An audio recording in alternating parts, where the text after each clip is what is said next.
ICE members, thank you for tuning in. It's good to have you along. We are continuing our fascinating discussion with Stewart Swerdlow from expansions.com. And I want to begin this segment to talk a little bit about Stewart's recent trip that he did over to France, and especially the area of Rennes-le-Château, this fascinating abbey, as it were. There's a whole background story to this, of course, and if you're not familiar with the entire subject of Rennes-le-Château, I suggest that you go on the web and do a search for it. I will have the correct spelling up on the information page for this program as well, so you can find it easy, of course. But there's so much background to all this. But in a way, this is connected, the way I see it, to the story of Jesus' mother Mary and the whole bloodline thing that is going on. It's interesting. Obviously, a lot of disinformation. It's religious connotations to the left and right, and it's a bit tricky so to sort this out. So what I'd like to do is to begin to ask you, Stewart, your take on all of this, and how and if your perception of it actually changed after you went down to France, and specifically to Rennes-le-Château. Well, I found Rennes-le-Château to be the most fascinating place that we went to, and we went to so many places between Paris and Barcelona that were amazing historically, and which is just not taught in the public. Now, Rennes-le-Château, first of all, it's very difficult to get up to the top of that mountain on the very windy, scary road. But when you get there, it's quite an amazing place. Unfortunately, there is the church and there is the chateau. The chateau is now under private ownership, and he is not allowing anyone in there. But you can still go to the church, which has amazing symbolism. For example, when you walk into the church door, right there, you have a demonic entity who is holding up saints. And then you have a statue of Saint-Germain as a female instead of a man. And in the front of the church, you have Mary holding baby Jesus, and then you have another saint holding another baby Jesus facing each other.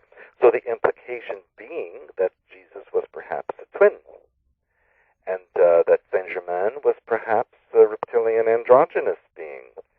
And the demon holding up the saints might be very well an indication that the Christianity was founded on reptilian demonic energies.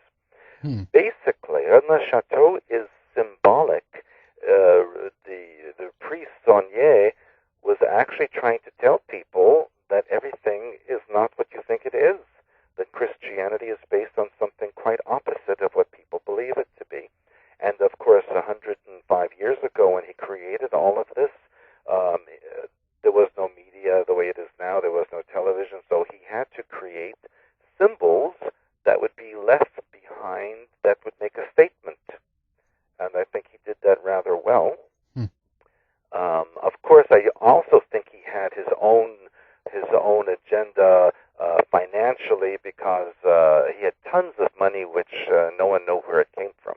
I personally feel he was being supported by a group that was trying to unmask Christianity for what it really was, and they paid him quite well, and he lived quite well, having many elaborate parties with wonderful food and wines and exotic things brought in. And he did have an affair with his housekeeper, and even may have had a child with her. And so he's quite a fascinating character, although he does have his quirks as well. Right. But he also used to go out at night, digging in the local area, in caves and other places, and he would come back before daylight with bags filled with something, and nobody knew what it was. The area is also known to have extensive dinosaur bones. So I thought that was quite fascinating, that there's this reptilian connection to the local area. It's just an amazing place. The cemetery has a skull and crossbones over the gate instead of a cross.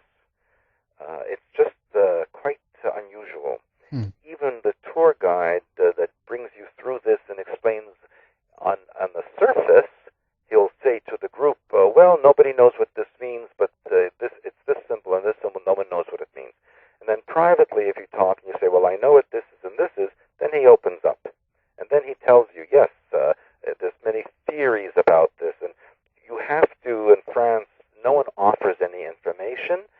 You have to prove yourself to them that you know more than they do, and then they open up to you. Right. They don't want to look stupid, I guess, in front of the other people, so they have to... Well, it's just that, I don't think it's that. I think it's more that they keep a secret. Right. And they won't share it unless they know you already know it. Okay, well, that's interesting, too. So they only open up if you have a little bit of the knowledge already, in a way. That's interesting. Yes, and I think, and that is why the Catholic Church, I even confirmed this with the local people, that Sonia was murdered. He didn't die a natural death. He was poisoned to make it look like heart attack. And then all his papers were burned. And things were destroyed. Church sent emissaries to remove things. So there's a lot that's missing that we may not be able to find, except if we go into the basement archives of the Vatican. So yes, it's quite a fascinating place. What I found even more fascinating was the church in Paris that contains the skull of Mary Magdalene. Okay. The whole story, and we even went to the cave where she was hiding in the south of France, which is quite a hike up a mountain. And then you get to a cave which has been converted into a church, and yet inside it is all stone and rock. And there is one of her bones there as well. I found that place to be a bit odd. I didn't like the atmosphere. It had the priests who were in charge of this place seemed to be very ritualistic. I felt very negative things happened in this cave over the centuries subsequent to her death. But what I found fascinating is that officially no one recognizes that Mary Magdalene and her daughter Sarah arrived in the south of France. It's not officially accepted. Right. Yet here are the bones, here are the churches. And do you mention that again for me? Where was the skull of Mary Magdalene, allegedly? This was in a church, in the basement of a church in Paris. Okay. And do you remember what church it was, the name? Yes, it was a Magdalene church. Magdalene Church, okay. Yeah. And the bone fragments were in a cave further away then, I guess? Further in the south of France. Okay. What people may not have known is that in Saint-Maurice-de-la-Mer, which is on the southern coast of France, they reenact every year the arrival of Mary Magdalene and her entourage. Okay. They've done this for centuries. And there is the church of the Black Virgin, Sarah, who was the daughter of Mary Magdalene and the Christ. And there are her bones also there. Right. This church was very interesting as well. There was a great sadness there. And what I find interesting is the misconceptions of the terminology. For example, the official Catholic Church does not want people to venerate Mary Magdalene because that would prove that she had children with Christ, right? So they call her a prostitute. Right. See? And the Black Virgin, which they say she was called the Black Virgin because of her dark skin. Well, they all had dark skin in the summertime. I think the black comes from her practice of the dark arts, or perhaps she was involved in some astral work.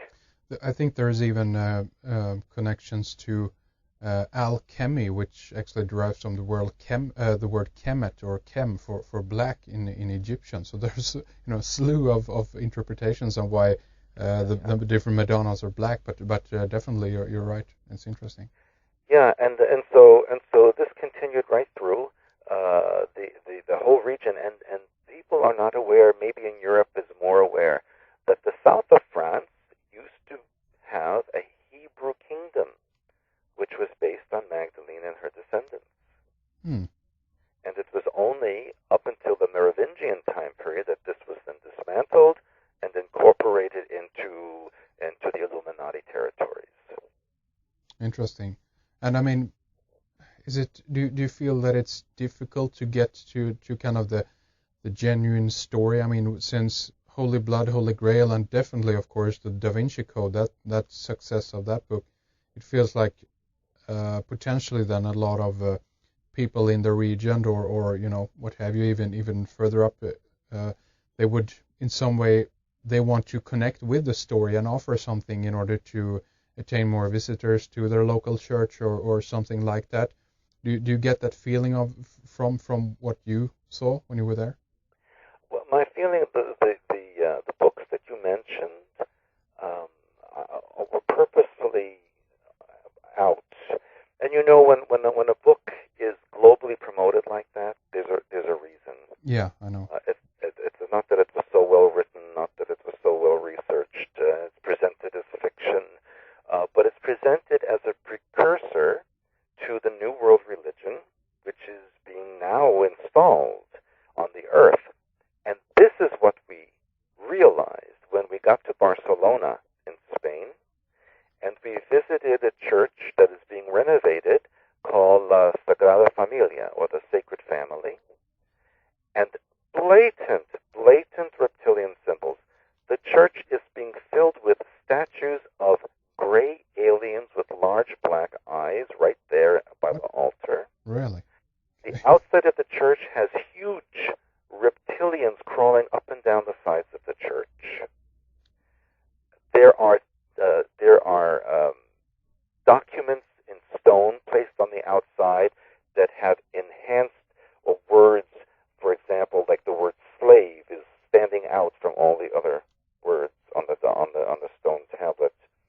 It's just amazing, the blatant symbolism of this church that's being built, which I feel is going to be one of the first for the New World religion. Okay, really? And this was Sagrada Familia, was that right? Sagrada Familia, which means the Sacred Family. Ah, interesting. Okay. And of course, what you mentioned there is, once you begin to look at some of the, at least the Gothic cathedrals, you can really see many of the gargoyles prominently feature snake or dragon or even reptilian features, and that seems to actually be a very common theme in many of these cathedrals. Do you know why the reason that is? I mean, why would they externally project something perhaps that has to do with the hidden origins of Christianity then? Well, the official reason is that they were designed to scare away evil spirits. Right. But the real symbolism is telling you that these are lower astral entities which are being invoked in the church rituals. And that's why they're part of the church. And what I also found quite disturbing is that in every church, from Notre Dame in Paris all the way down to Familia Sagrada, everyone along the way, in front of all of them, was female beggars. Now, why would a church of such high status allow a beggar to get money from people visiting the church? Right. It seemed like a professional staff from one end to the other. Yeah, and it might have been too. I thought that was very disturbing. Yeah. That's weird. And it's a bit of a, if you think of the whole, progress of how the church has been projecting itself, the image of the church, if you will. At daytime, the church has been related to, comfort and security, something that, a peaceful place where you can go and things like this. But yet, at the same time, we have this weird kind of the gargoyle imagery on the churches, and if we actually connect it with the fact that a lot of cemeteries are in the church,